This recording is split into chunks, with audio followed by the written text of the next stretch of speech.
Welcome back. All right, so some more news of the day for all you fine people, and then I'll be watching a game later tonight, doing a review for that. So, if you're a Toronto fan, well, Tavares was day-to-day this morning, and then shortly after I posted that news video, it came out it's an oblique strain. So that's abdominal. He's out at least 3 weeks. So this opens up the second line center spot for either Kerfoot, who I would think has the inside track, or Calle Yarncroke. So yeah, this is going to test their center depth pretty early. Again, I think Kerfoot gets the second line spot. Yarncroke would probably get number 3, and we'll see how this affects the Leafs. If it's only 3 weeks, it's not going to affect them much. It'll just affect the start of the season, and then they'll be back to being healthy as long as there aren't other injuries. That's always the trick, right? Speaking of other injuries, Ilya Mikheyev is week to week with a lower body injury. So this is not great news for the Canucks either. They signed Mikheyev, and then they break him. First game, and they broke their Mikheyev. I have to say, I hope it's not very long.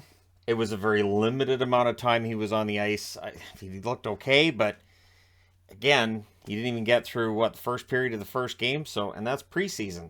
So here's to hoping that it's not very many weeks, but when I hear week to week, I get concerned that it's going to end up being a month or longer. So hopefully that's not the case. Mikheyev signing for that big money in Vancouver, wanting to prove himself, and now an injury is holding him back from doing exactly that.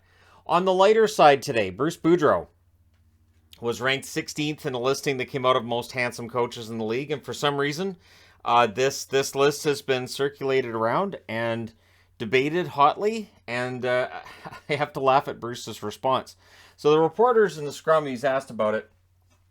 He didn't know about it, and he said, I don't want to be in that, the list of most handsome or least handsome coaches.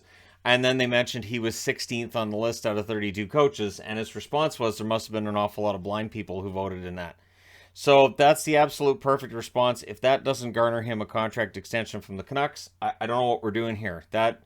Seriously, Alvin should be calling me going, you know what, sound bites like that, you're our coach, here's another 2-year extension, we're good. I'm saying 2 because just coaching, right? Realistically, they don't get the 8-year contract extensions. They get a couple if they're lucky. So, Boudreau, entertaining response to that. And yeah, I mean, who's the most handsome coach? I don't know. It's an oddity to me, but there you go.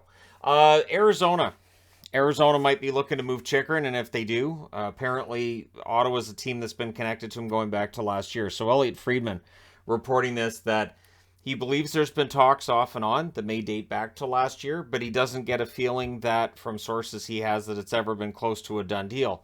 The asking price for Chychrun last year was the equivalent of 3 firsts. So this is something that we've seen in other trades as well, where you're trading a first round pick, somebody who was drafted in the first round, and then an established NHLer who may have been drafted in the first round as well. So that's probably the asking price for Chychrun. If Chychrun's healthy and good to go, I think he's worth it. That being said, Ottawa's defense, I think, is better than people are giving it credit for. If you add Chychrun to that blue line, that's absolutely ridiculous. And he's on a very team-friendly cap hit going forward. And they're a team that does have some more cap wiggle room there to absorb that contract. So we'll see what happens and whether or not Chychrun gets moved. But you can tell it's getting close to hockey season because last couple of days I've talked about Dumba and Chychrun trade rumors. So we're back, right? Can't wait for all the Besser trade rumors to get ratcheted up too once he's back and healthy. Speaking of back and healthy, Carter Hart is not yet. He's still out, lower body injury. He's not cleared to play as of yet. If you're a Flyers fan, you are likely hoping that he's good to go before the season gets started. Now, we've talked about the salary cap, right? And what it might look like. And there's people who've asked me, what do you mean it's not going to blow up? But there's still speculation that it is. So Friedman, nice little chart they've got on Sportsnet there. The expectation is that next year it goes up another million to 83.5 million, and then it starts to climb. For 24-25, it could be 87.5 to 88 million. And then for 25-26, it could be as high as 92 million. And these are just estimates. These are obviously just estimates. Things can change quickly, but it is a league that has been adding new revenue streams every year. There's going to be new revenue streams this year as well. A league that has very much relied on gates. It's all gate revenue, really, that has been driving the increase in revenues, and now it's not. It's not just gates. So when you see these numbers, it doesn't necessarily mean the ticket prices are going to go up a tremendous amount. It just means that the players will have paid off the amount that's owed coming through the last couple of years of flat cap, which I've discussed many, many times. And then once that happens, we'll see the salary cap start to go up a lot. They're going to have a new jersey manufacturer once the Adidas deal's done. We'll see how that ends up looking for them, right?